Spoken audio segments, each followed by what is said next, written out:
Tapi yang saya percaya endingnya adalah nanti akan ada orang yang ditumbalkan, tapi bukan orang yang di atasnya, di pucuknya, tapi yang bawah-bawahnya. Sama seperti tadi bilang misalkan masih banyak daerah, Pulau Jawa itu daerah mana yang strategis? Enggak, maksudnya di Indonesia, maksudnya jangan Jawa dong orientasinya. Enggak, di Indonesia itu gini, di luar Jawa tuh hening dari peradaban. Iya, karena komunis kapitalis itu nggak relevan lagi sekarang kan, udah nggak bermakna. Sekarang itu udah zaman neoliberal, pindah lagi ke ekonomi hijau, kita masih ngomongin komunisme di sana. Ini kan zaman neo-feodalisme kalau ini.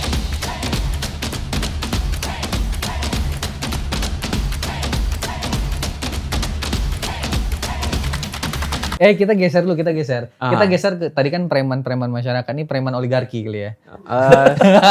Kayak sama aja ya sih. Kan bosnya juga pasti orang kaya semua lah. Iya, benar. Itu kalau Jadi harus minum ini. minum dulu deh. Minum dulu deh. Iya, minum dulu deh. Ini part ini nih yang gua menantikan jawaban fenomenal guru gembul kan. Ya, Apa sih? tapi gimana caranya biar gue nggak dapet delik kan begitu. Ya. Apa?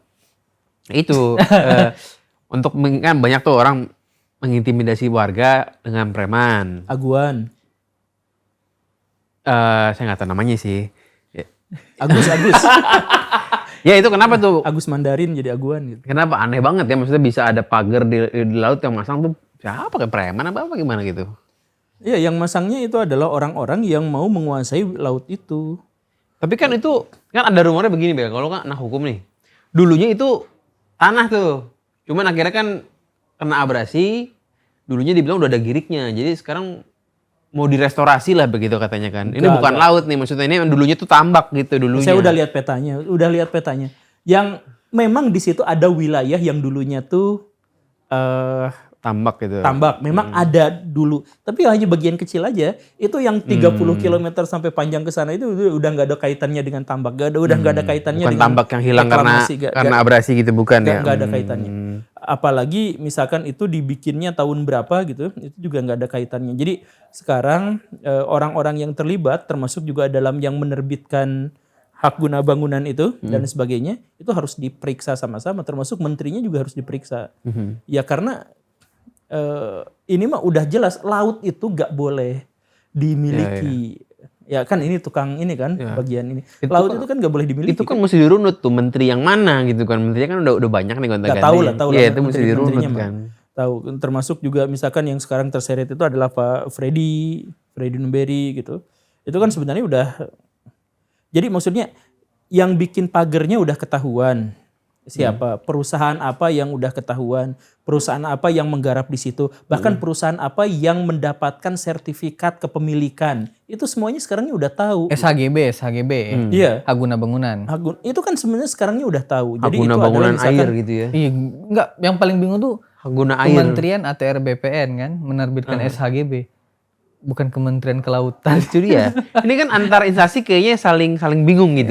Bingung. Ada Pak Nusron Wahid bingung. Semuanya bingung sekarang ini semuanya bingung karena mendadak terus pas bereaksi salah ya semuanya. Karena ini memang sejak awal udah nggak bisa ditutup-tutupi gitu.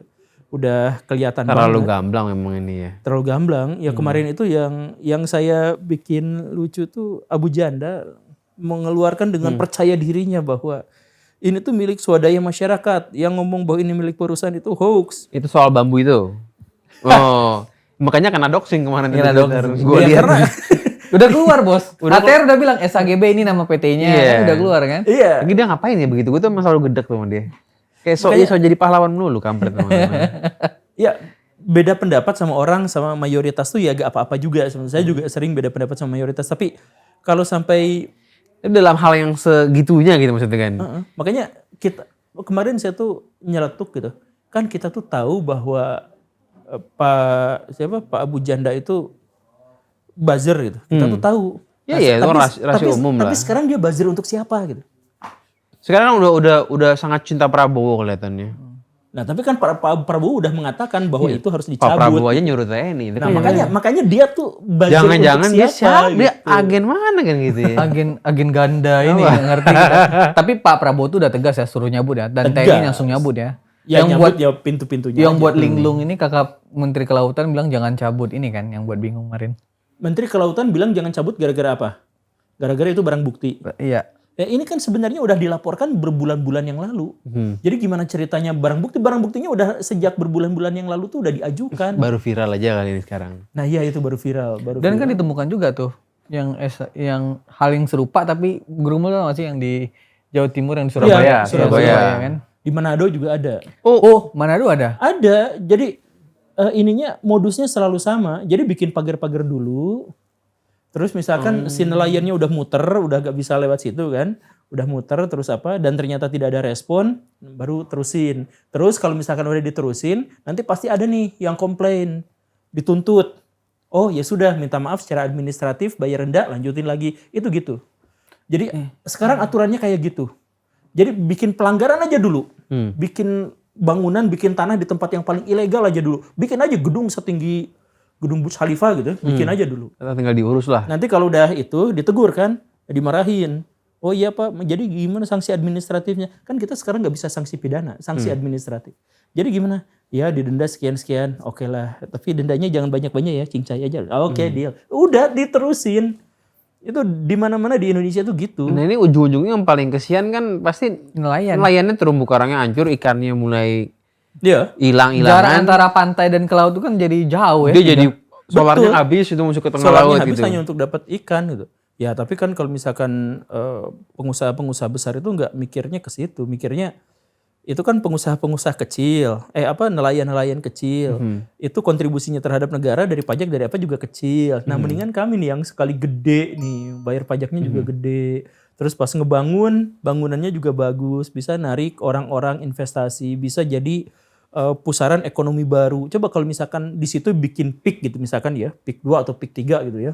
Kemudian di sana ada tempat nongkrong, tempat makan, bioskop, hotel, apa segala rupa. Kan itu perputaran ekonominya jauh lebih besar daripada cuma nelayan yang nangkap ikan kemudian minta subsidi kalau dari pemerintah kalau misalkan kekurangan dana. Kenapa nelayannya nggak kerja di resortnya aja gitu kan? Ada banyak yang bilang gitu. Ini kan buka lapangan kerja ya. Nelayannya alih profesi aja. Gak bisa. Gak sesederhana itu. Ini kayak kejadian misalkan yang di Sulawesi, di Halmahera kalau gak salah tuh. Jadi di situ tuh semuanya petani awalnya. Terus dibuka pertambangan. Dibuka pertambangan kenapa diizinkan? Asal untuk menyerap lapangan pekerjaan. Gitu kan? Akhirnya oke, untuk menyerap lapangan pekerjaan diterima. Tapi pas diterima mereka nggak bisa. Karena petani dipaksa untuk nambang. Nggak ngerti, apa-apanya nggak ngerti. Ya sudah, petaninya tetap jadi petani, terus direkrut orang-orang yang sudah berpengalaman menambang, disimpan di situ. Akhirnya apa? Penduduknya di sana makin nambah banyak, dan petani-petani di sana nambang nggak bisa, bertani sekarang nggak bisa, karena lahan pertanian yang di dekat pertambangan itu pasti langsung tercemar. Jadi petaninya jadi fakir miskin, jadi preman kayak tadi itu. Cuma kan itu kan terlalu drastis ya. Petani jadi penambang. Kenapa nggak jadi, misalnya ini nelayan jadi security. Kan banyak yang bilang begitu tuh. Kerja di restoran. Maksudnya kan nggak sedrastis dari petani jadi penambang gitu kan. Sedrastis itu sih saya pikir tetap aja. Tetap aja gitu ya. Tetap aja. Ya kan misalkan petani, kemudian disuruh misalkan jadi security. Disuruh jadi apa. Itu udah susah banget sih. Yang paling mungkin tuh jadi juru parkir. Makanya banyak kan juru parkir yang preman-preman itu direkrut jadi juru parkir. Jadi kalau dirunut awal originnya premanisme itu sedih juga kali ya. Mungkin dia tersisihkan karena apa? Karena ketidakadilan Mungkin gitu. nelayan-nelayan itu kalau tetap bambu itu dijalankan mungkin mereka nelayan-nelayan itu calon preman-preman baru gitu Yang akan kita omongin di 2035 gitu. Ini preman kampret nih. Berarti kita tarik asal usulnya sedih juga gitu ya. Ya kita cek aja semua preman-preman yang misalkan kita ketahui sekarang gitu. Yang misalkan tindikannya itu gede banget gitu, yang apa. Lihat latar belakang dari ekonomi keluarganya adalah fakir miskin, susah untuk hidup, apa. Ya akhirnya menjadi orang seperti itu gitu. Kan kita hanya melihat hasilnya seperti itu. Tapi kan ya latar belakangnya pasti ketahuan. Nah makanya ini penting nih, ini yang dipagarin yang di sana itu. Ini penting buat apa? Karena kasusnya sebenarnya nggak gede-gede amat. Laut dipagerin tuh dampak terhadap lingkungannya juga gak terlalu besar sampai sejauh ini gitu ya. Kemudian ininya juga gak terlalu besar. Tapi yang menjadi masalahnya itu adalah jangan-jangan ini adalah semacam kompensasi atas sesuatu yang jauh lebih besar dan ilegal. Itu dia yang paling yang penyebab utamanya itu berarti itu kan? Iya, ya jangan-jangan gitu. Misalkan skenario yang berkembang di masyarakat itu adalah bahwa Aguan itu adalah pengembang. Dan dia harus direkrut oleh pemerintah untuk ngebangun misalkan IKN.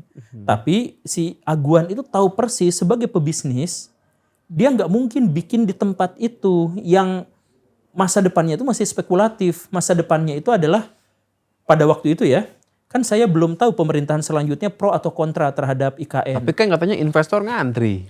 Enggak, udah ketok APBN juga, udah ketok APBN 49 T ntar. Iya, tapi kan butuh pengembang Untuk melanjutkan Nah, IKN. itu cerita. Investor ngantri kok dari Dubai, dari Inggris, Amerika ngantri semua dan mau ngasih duit. Ini kayak beli Bitcoin gitu. Ada yang percaya. Iya kalau ada yang percaya. Tapi ya itu kan misalkan ya, jadi Aguan itu tahu bahwa di situ kayaknya enggak. Tapi dipaksa ya udah Aguan bolehlah di sini. Nanti proyek-proyek yang kamu yang lain itu dibantuin sama kita. Makanya ketika dia bikin yang aneh-aneh pun tetap dibantuin sama. Itu kan skenario yang berkembang di masyarakat. Kita nggak tahu benar atau Ada sangat mutualisme antara pembisnis dan pemerintah begitu kan? kan wajib.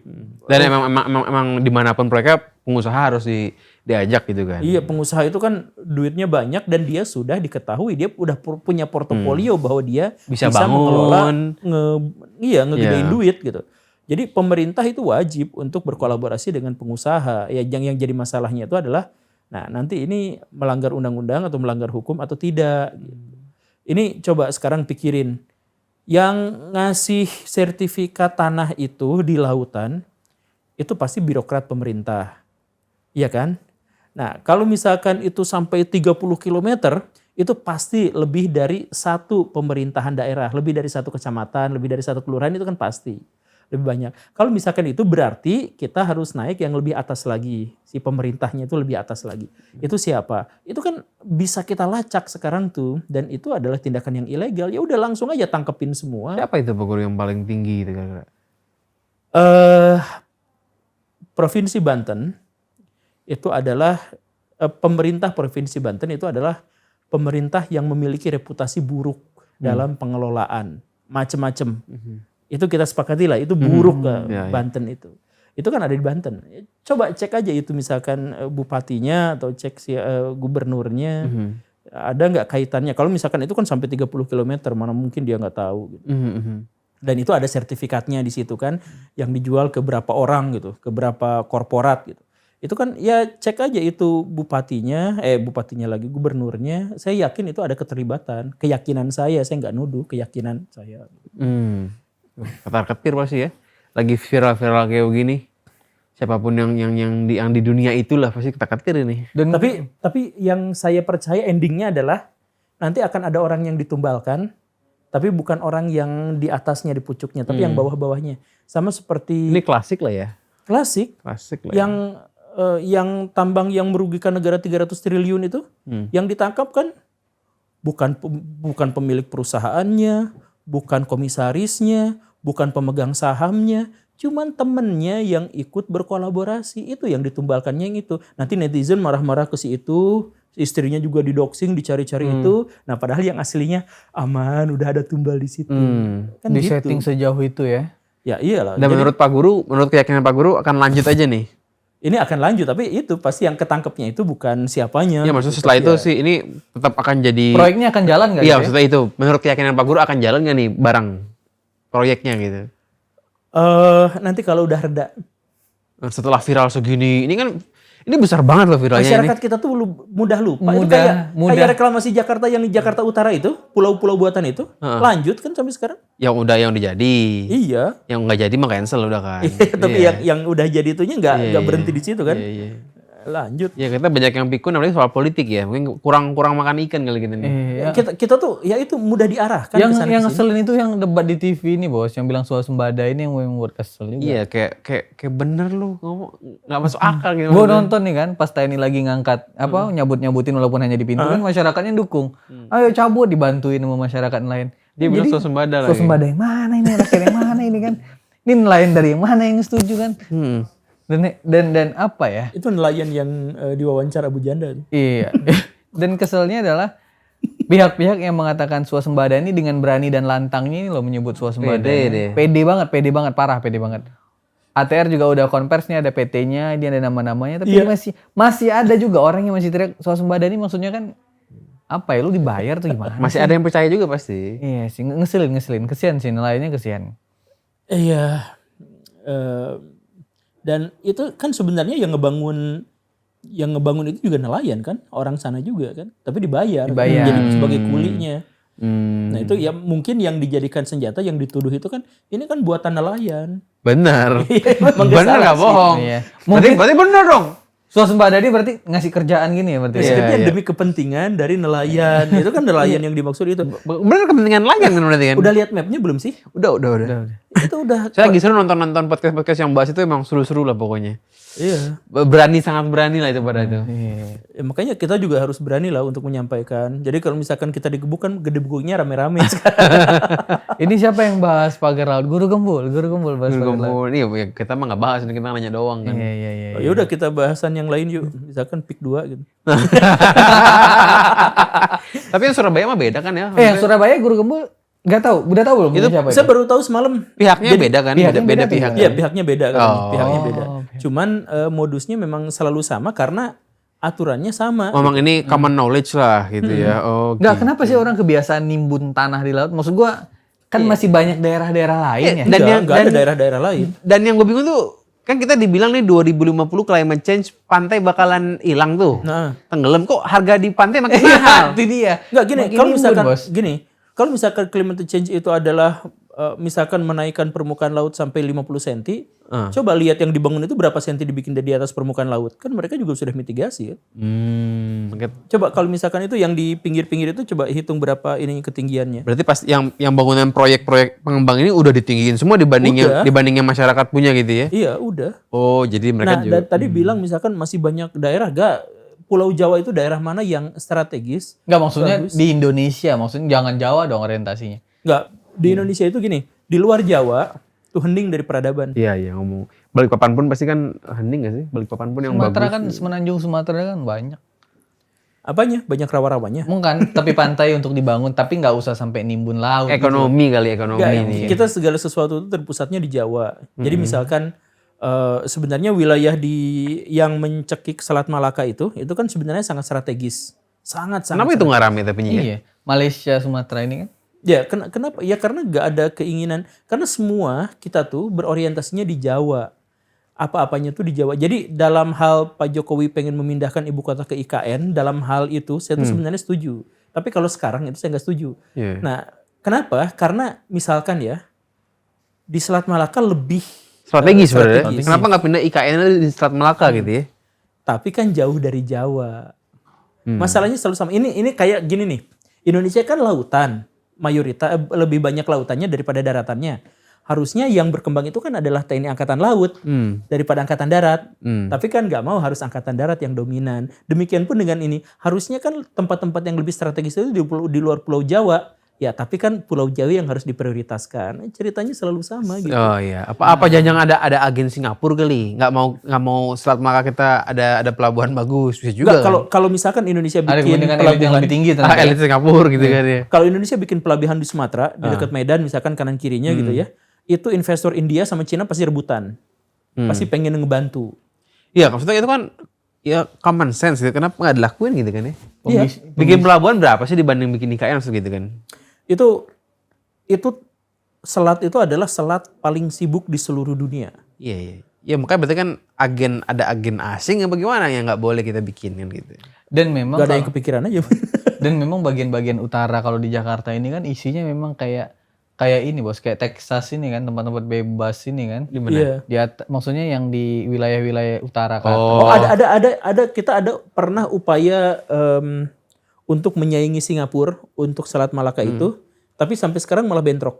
Rempang atau Rempang? Rempang tuh Itu di Batam. Batam apa di mana? Di Batam. Jadi dulu itu sebenarnya adalah idenya Pak Harto, kemudian idenya Pak Habibie, di utaranya kan Singapura. Nah, kita bisa bikin pintu satu lagi nih di selatannya di Batam itu. Nah, tapi di situ tuh sudah terlalu banyak orang. Orang-orang yang mau membangun ini yaitu pakai preman. Warga itu bukan direlokasi dengan baik, bukan apa, tapi pengen jalan pintas saja karena dari atas ke bawah itu anggarannya makin kecil sampai akhirnya bagian paling bawah itu hanya cukup untuk preman gitu. Nah kalau di kasus Rempang itu Pak Guru kira-kira kalau harus memihak siapa nih? sebenarnya Kan pelabuhan ini kalau benar bikin pelabuhan ya, bukan pabrik kaca gitu ya. Maksudnya kan harusnya bagus tuh Pusat buat perekonomian banget Iya. ya. ya Apa guru pro tetap pro rakyatnya yang nggak mau digusur? nggak semua orang tuh sepihak, bahkan rakyat di situ pun kalau digusur, direlokasi gitu gak jadi masalah. Masalahnya mereka direlokasi di satu tempat yang belum ada apa-apanya kan gitu. Di kasus di Rempang itu kan kayak gitu. Dipindah ke Anta Beranta. Dipindahin ke wilayah yang gak, ya kita mau masang tenda di sini, campingnya butuh berapa hari gitu untuk di sini gitu. Kan masalahnya itu. Kalau misalkan mau dikembangkan dengan cara yang baik, nggak ada korupsi di sana, misalkan dari atas segini ke bawahnya segini terus dibikin rumah apa segala rupa ya aman. Cuman kan masalahnya sekarang preman, ormas apa masing-masing tuh mereka punya pengacara dan pengacara itu bisa membuat orang yang baik tuh Ya, jadi masuk sesuai penjara. kemampuan ngecapnya lah gitu. Iya, ya misalkan searching aja di Google, kita mah nggak soal mana yang benar mana yang salah, tapi searching aja misalkan di Google itu ada kasus dengan aguan misalkan ya, ada yang tanahnya diambil sama aguan, kemudian hartanya diambil sama aguan, terus dia dipenjara 2 tahun. Udah mah dia yang diambil, tapi dianya juga karena apa? Ya karena aguannya punya pengacara yang lebih baik dan lebih besar daripada dia, kan sesimpel itu. Dan banyak cerita-cerita di Indonesia yang seperti ini. Mafia tanah itu, saya dulu ngobrol sama siapa, Pak Helmi Yahya gitu. Sama mafia manapun tuh gak apa-apa, asal jangan sama mafia tanah aja berantemnya. Oh kenapa? Kenapa tuh? Ya itu kata Pak Helmi gitu ya, karena tapi redaksinya saya lupa ingat gitu.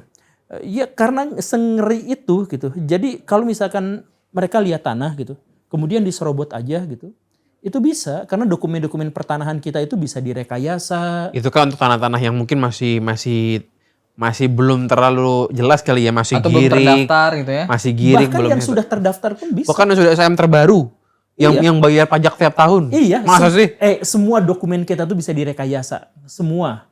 Serem juga kalau punya rumah dan dia pengen rumah kita ini kan. Nah, Gue pengen tanah lu katanya kan. Rekayasa. Nih kalau nggak percaya, ini konteks lain sih. Tapi betapa mudahnya dokumen kita direkayasa. Sekarang buka aja HP misalkan jasa ijazah. ya. Itu langsung bikin ijazah, ya namanya bikin ijazah resmi. Mafia ijazah ya. IPK-nya bebas silahkan pilih, mau kampus mana bebas silahkan pilih. Dia pasang nomor handphone, dia pasang alamat kantor, dia pasang nomor kontak orang, fotonya ada dijeblakin di situ. Itu kan jelas jahat, jelas ilegal. Seterbuka itu di Indonesia. Tapi kan untuk nggak secara ijazah langsung ngambil hak orang, nggak secara langsung yang ngambil hak orang sebenarnya. aja. Itu ngambil hak orang lah. Nggak langsung kan Langsung lah. di dunia kerja kan, di dunia Ya, kerja kan. Itu ijazah yang dipalsukan tuh ijazah milik orang lain. Oh gitu. Iya. Bukan keluarin sendiri. Ya, Bukan enggak, keluarin baru lagi dari kampus-kampus nggak jelas gitu. makanya ijazah ilegal itu jadi resmi, ada logonya, ada hologramnya, kertasnya sama semuanya dengan yang dikeluarin sama kampus. Karena sebenarnya itu Dia bukan bikin baru, tapi punya orang diambil. ada kebanyakan tuh yang punya orang diambil. Jadi biar datanya tuh pas gitu. Makanya kalau misalkan di Indonesia ada presiden yang ijazahnya diragukan, itu wajar karena kita mengetik itu langsung penuh ini. Nah, itu rekayasa kertas, rekayasa dokumen. Coba misalkan search masih di situ ya. Kalau kita nyari jasa ijazah, itu di bawahnya itu ada ijazah tanah, ijazah ini, kartu keluarga, ijazah apa. Layanan kami adalah semua yang berhubungan dengan dokumen, itu dia klaim bisa direkayasa. Nah, ini kaitannya sama yang surat-surat tanah tadi di iya, bawah. surat-surat tanah itu sangat-sangat mudah direkayasa. Makanya di Indonesia tuh Serba banyak, bisa lah kita nih. serba bisa asal kita punya. Gila ya. Maksudnya gini nih, kita orang awam, fakir miskin, ngetik di Google, nyari yang ilegal, ada. Sekarang bayangkan orang yang duit di rekeningnya itu 1 triliun, kemudian dia nyari orang yang bisa merekayasa surat tanah misalkan. Masa nggak bisa gitu kan. Dan kemudian nanti kalau misalkan ada gugatan, dia bisa mengerahkan preman, dia bisa mengerahkan polisi, dia mengerahkan apa. Saya misalkan kemarin dulu ada Pak Richard Lee. Richard Lee dulu itu sebelum yang sekarang ya, Richard Lee itu dulu dihujat ketika dia bikin rekayasa kasus. Padang. Yang kebakaran itu. Kemudian dia kedengaran suara teleponnya yang ngomong, "Udahlah gampang polisi mah." Yang ngomong gitu kan. Terus itu dipermasalahkan juga. Ini kok menghina institusi kepolisian. Emangnya polisi bisa dibayar? Emang bisa lah. Emang faktanya bisa kan. Banyak kasus yang seperti itu gitu. Jadi Ya kenapa kita harus menyangkal hal yang seperti itu gitu. Jadi kalau misalkan kita punya duit, punya pengacara nyamperin kita, apa-apa nyamperin kita dan bisa langsung selesai. Itu mungkin yang buat investor malas ke Indonesia ini ya. Tapi apa di negara Kepastian lain nggak hukum begitu? sulit gitu kan. Maksudnya apa di Vietnam nggak begitu? Ya sama tapi intensitasnya beda kan. Pasti ada preman juga di sana kan gitu. Iya, banyak sih gua Ada nonton premannya film juga kungfu. Vietnam tapi nggak tahu ya. Ya, maksudnya pasti kan preman di mana-mana ada gitu. Ada. Minta jatah pasti kan. Hukum masa ya sama juga lah pastilah. Tapi apa yang bikin kita lebih spesial gitu kan? Ya masalahnya adalah intensitasnya itu kan. Kalau jadi setiap negara ada preman, setiap negara ada koruptor, setiap negara itu ada penyimpangan-penyimpangan, ada banyak hal yang ilegal, ada setiap negara tanpa kecuali itu ada. Nah, tapi seberapa dominannya mereka, seberapa banyaknya mereka, frekuensi mereka untuk melakukan kekerasan seberapa banyak dan sebagainya itu kan hitung-hitungannya itu di situ. Apa karena kita lebih permisif? Orang kita kan dia nanti dibalas di Akhirat. di akhirat. Ya kan? Kan di Vietnam nggak ada begitu. Kalau di Vietnam nggak ada tuh. Di Vietnam ini kan nggak beragama. Dibahas di mana ya? Dibahas di mana ya? Di Vietnam juga sama kalau soal itu. Oh sama juga. Karma mereka ngomongnya. Oh karma. Biarlah nanti dalam Kehidupan kehidupan mereka selanjutnya. selanjutnya. Iya. Mereka jadi tipakai. Ya kan karena ini jadi nggak pada ngelawan gitu. Ada menir Vietnam Belanda komunis ya, ya. Vietnam komunis ya? Vietnam resminya komunis. Resminya komunis kan? Ya tapi masjidnya penuh di sana. Tapi kan resminya. Gitu. Oh, resmi. Ya kita resminya demokrasi. Resmi demokrasi. Ternyata lebih investor lebih senang di komunis kali ya. Ya, gila itu. Bukannya Cina, Vietnam ini banyak investasi Masa kali ya. kita kalah sama komunis gitu? Iya, karena komunis kapitalis itu nggak relevan lagi sekarang kan udah nggak bermakna. Sekarang itu udah zaman neoliberal pindah lagi ke ekonomi hijau, kita masih ngomongin komunisme di sana. Mungkin zaman neo-feodalisme kalau gitu. Nih, Itu layak dijadikan apa tuh skripsi, mungkin tesis atau yang lebih tinggi lagi lah. Mungkin, Kenapa? Apa yang bedain kita sama Vietnam? Sama-sama ada preman, sama-sama ada karma dan itu kan kok dia lebih maju ya gitu kan? Ya dia misalkan ya ini sebenarnya faktornya banyak sih. Misalkan penduduk mereka lebih sedikit atau misalkan wilayah mereka lebih kecil, bisa lebih dikontrol. Karena saya pernah nonton video itu kenapa Oman sama Yaman beda karena Oman dikit orangnya. Iya. Itu emang ngaruh berarti itu. Jadi mungkin kita kebanyakan orang kali ya. ya tapi kebanyakan orang Cina juga kebanyakan orang maju-maju aja bos. Nggak, Cina satu etnis atau banyak etnis tapi satu etnis yang dominan. Indonesia itu terlalu banyak etnis. Jadi kita tuh ribut untuk kan gini, untuk menghasilkan peradaban kita tuh bersatu dulu. Nah kita belum sampai level bersatu itu. Kita bersatu kok, kita sama-sama punya otak ini Indonesia kan gitu. Selesai itu kan. Imajinasi bahwa ini Sama-sama imajinasi kita orang Indonesia kan udah selesai itu. Iya seperti yang dibilang tadi lah. Sekarang Kalimantan segede Gaban kayak gitu penduduknya hanya 25 juta. Itu harusnya lebih merata. Nah jadi ukurannya gini nih. Kalau misalkan Kalimantan penduduknya 25 juta, sedangkan Jawa penduduknya 170 juta, kemudian ada investor mau dagang sapi, dia mau jualannya di Kalimantan atau di Jawa? Pasti di Jawa. Akhirnya Jawa makin banyak. Ngebuat makin Investasi makin timpang banyak, lagi. apa segala rupa. Akhirnya apa? Orang-orang Kalimantan pada pindah ke Jawa untuk nyari penghasilan. Di sana jumlah penduduknya tetap sedikit, di sini banyak. Akibatnya apa? Pembangunan itu sumber dayanya dari Kalimantan tapi pasti dibawa ke Jawa. Sudah dibawa ke Jawa semuanya ekonominya juga berputar di Jawa. Jakarta saja 75% ekonomi Indonesia itu numpuknya di sini. Jakarta doang gitu. Berarti kunci Indonesia emas tuh transmigrasi. Ya enggak, kalau misalkan ditransmigrasikan mereka balik lagi karena sumber ekonomi di sana tuh seret gitu. Nah jadi mereka di kampungnya jadi preman bos, bagus ke kota kerja. Gimana cara engineering ini supaya mereka mau pindah tapi nggak balik lagi Nah, kan mesti di engineering gitu. Nah, jadi gini, ini kan lingkaran setan. Jadi semua masalah itu lingkaran setan. Kayak barusan itu kan lingkaran setan. Jawa sudah penuh. Karena Jawa penuh, maka investasi juga penuhnya di Jawa. Karena investasinya penuhnya di Jawa, maka ekonomi muternya di Jawa. Karena ekonomi muternya di Jawa, maka orang-orang akan pindah ke Jawa. Karena orang-orang pindah ke Jawa, maka investasi akan muter aja terus gitu. Yeah. Nah, kalau misalkan ada lingkaran setan itu harus ada satu variabel yang dikorbankan atau satu koefisien bahkan yang dikorbankan gitu.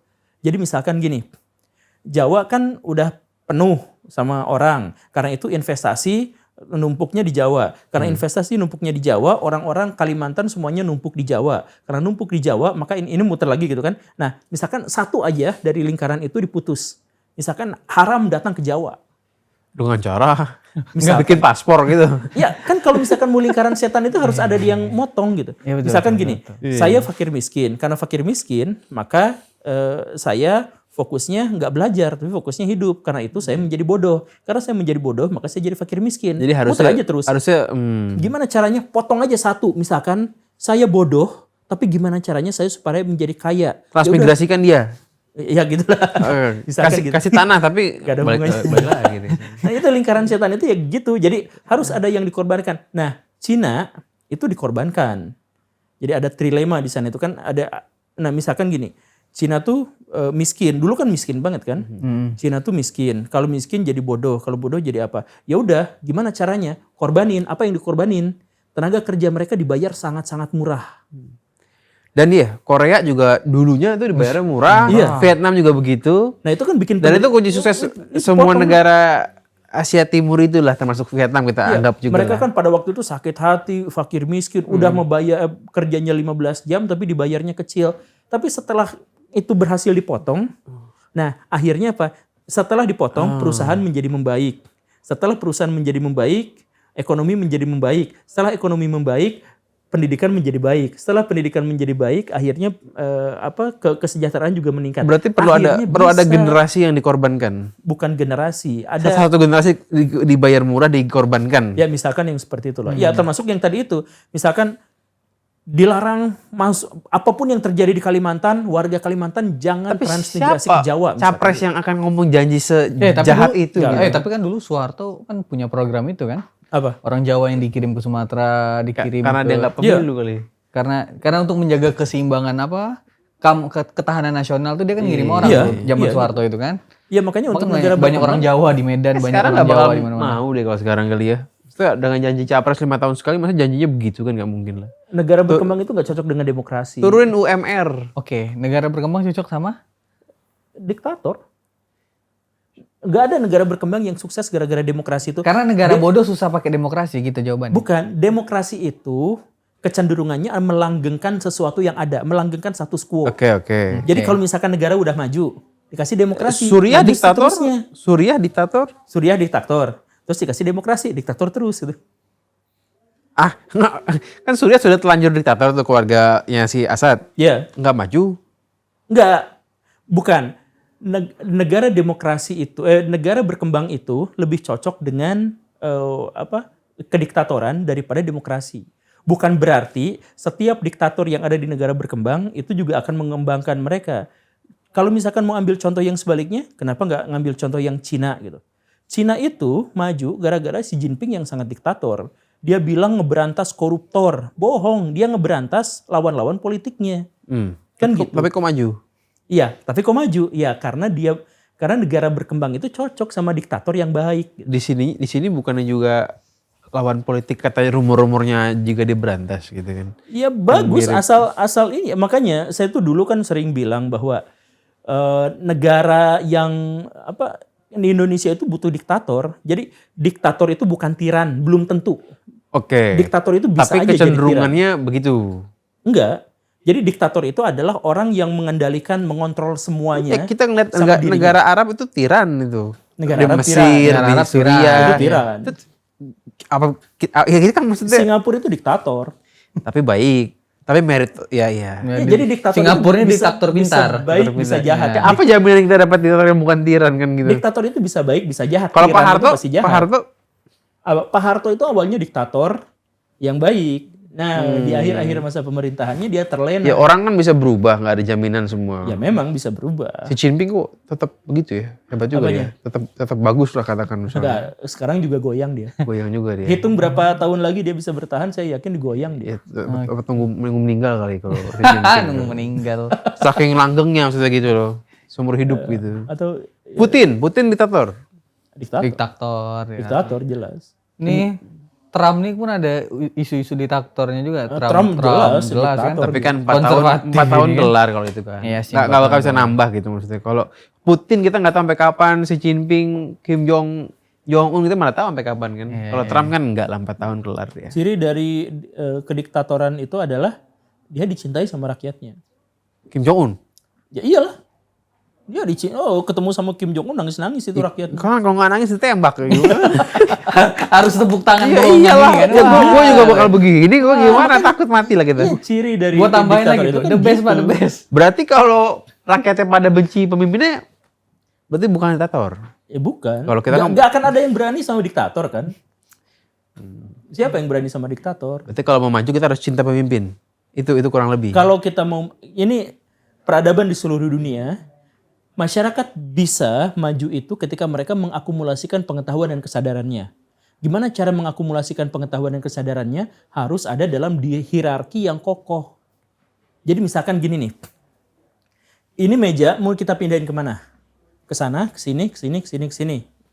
Kalau misalkan setiap di antara kita gagal untuk mengakumulasikan kehendak kita, yang satu ke sini, yang satu ke sana, akhirnya nggak jadi. Tapi misalkan saya yang ambil peran, pokoknya ke sana semuanya, pindahin ke sana. Ini gerak. Tapi kalau misalkan gagal untuk mengakumulasikan, ini tetap akan di sini atau sporadis pecah. Nah, jadi sekarang yang penting gimana caranya agar kompak aja dulu. Kerajaan-kerajaan di zaman dulu diktatornya luar biasa, tapi tujuannya adalah untuk kompak. Makanya politisi-politisi di zaman dulu, filosof-filosof zaman dulu itu membenarkan kediktatoran. Jadi misalkan Konghucu itu sangat Karena mereka tahu ada finishnya dan akan bergerak. karena tahu itu akan bergerak. Jadi yang pentingnya bersatu aja dulu. Setelah bersatu kita tuh bisa bekerja sama. Kita bikin patung, kerjasama kan? Kita coba kalau misalkan nggak ada hierarki di sana. Bikin patung, yang satu kakinya di atas, yang satu kakinya di bawah, hancur. Makanya kemarin Deddy Corbuzier bilang ke anak-anak yang di TikTok tuh, dia bilang tuh, jangan komplain lah makan siang lo, gue tempeleng lo kan begitu kan. Saya setuju itu loh. Setuju Pak Guru? Ya walaupun cacat logika sebenarnya ya. Dia menghubungkan dua hal yang Anak gue makan nasi kotak enak. Iya, tapi kan tujuan dari dia itu sebenarnya adalah lu jangan ngeluh ketika dikasih duit, dikasih makan gratis gitu. Ya. Itu Kan pakai pajak itu. Prabowo udah berusaha keras untuk ngasih lu makan gitu kan. Pajak gue itu. Oh bukan, pajak itu untuk membiayai kehidupan para pejabat. Enak aja naik gratis itu. Oh iya, pajak naik itu cuma 1% itu dapat pemerintah cuma 75-85 triliun doang. Gak cukup lah buat cukup, ini. ya. Buat IKN aja. Iya. Ya benar itu, jangan kita protes lah, udah kita berarti manut lah gitu. Manut lah kalau Sesuai Prabowo kata suruh makan Deddy siang Corbuzier. gratis udah nikmatin. Iya. Kecuali basi beracun dan nah baru Ada yang Saya aja keracunan. makan steak 6 juta keracunan. Berarti perutnya nggak pas. nggak Ya, pas. enggak, itu kata Deddy Corbuzier kemarin. Oh, Pas iya, netizen iya, bilang, iya. saya juga Oh, iya. tapi kan ada anak yang keracunan. Maksudnya dibilang keracunan bisa terjadi di mana aja. Gitu. Iya, kita menurut lah sama smart people. Nah, Biar ini kita pada bagian smart ini, lah. pada bagian ini kan lingkaran setan. Potong itu, cara motongnya itu adalah dengan begini. Misalkan, misal, yaudah nurut aja dulu sementara mah gitu. Tapi masalah utamanya itu adalah kita nggak tahu ini pemimpinnya, Pak Prabowo-nya itu. Nah, itu dia kan. Ya kita nggak tahu sih di situnya. Atau nanti 2034 kan Mas Gibran kurang lebih kan. Siapa tahu. Jauh kita manut Pak Prabowo dulu lah. Makan Emang lagi. dunia belum kiamat tahun itu? Kan udah lewat 2012. Dulu kan 2012. Angkatan kuno banget sih, angkatan tua. Gue sempat takut bos hari Jumat gue kan hari Jumat tuh. Ingat banget gue takut banget tuh. Ternyata nggak kejadian. Itu anjing musrik anjing percaya begituan. Nggak, tapi kan waktu kecil takut. Tapi udahlah oke lah. Terima kasih banyak lah Guru Kumpul. Iya. Oke Ya deh. udah. Oke. Ya semoga nggak tahu ya, bingung lah jadinya. Jadi jawabannya bingung sebenarnya dari obrolan ini sih. Ya mudah-mudahan. Ormas itu buruk tapi baik juga. Ya. Mau nurut tapi kesel juga sama pemerintah kan gitu. Iya sih. Ya pada bagian itu yang membingungkan. Tapi sebenarnya gampang dipahami. Jadi ormas itu adalah upaya pemerintah untuk memungut sampah, mendaur ulang mereka menjadi bahan jadi yang Tapi bisa dilestarikan, nggak dipotong-potong generasinya gitu kan. Ya itu Akhirnya sama sampai ke jahatnya depan itu. lahir terus yang baru gitu. dipakai. Ya udahlah, Tadi ini kan katanya cerita mau lu gimana tadi tuh? Di Medan. Nah, Mau cerita nggak lu? iya kalau di kampus gue memang waktu di Medan itu kegiatan-kegiatan mahasiswa tuh isinya ormas-ormas yang rasa preman. Gue harus akuin itu. ormas apa? Oh yang kayak lu bilang tadi ada tuh di kampus gua. Nah, Apa saya bilang tuh? Banyak. Ada pemuda Pancasila, ada AMPI, ada tapi Banyak, saya mahasiswa gitu. ya dia kayak saya mahasiswa gitu. Itu U20 tuh Bel. Kalau di timnas mungkin Iya, yang tim junior. Ya itunya kan itunya kan ormas. Iya. Nanti kan bakalan promote tuh ke tim senior. Iya gitulah, kira-kira gitulah. Jadi pejabat. Jadi pejabat, nyalek gitu. Nyalek. Oke deh, udahlah. Kalau gitu dah. Nanti gue menjadi nihilis sekarang nih. Ini nggak ada harapan ini. Nggak ada harapan. Makasih banyak Guru Kumpul sekali lagi. Terima kasih banyak Iya, teman-teman. sama-sama. Retorika Show, sampai jumpa.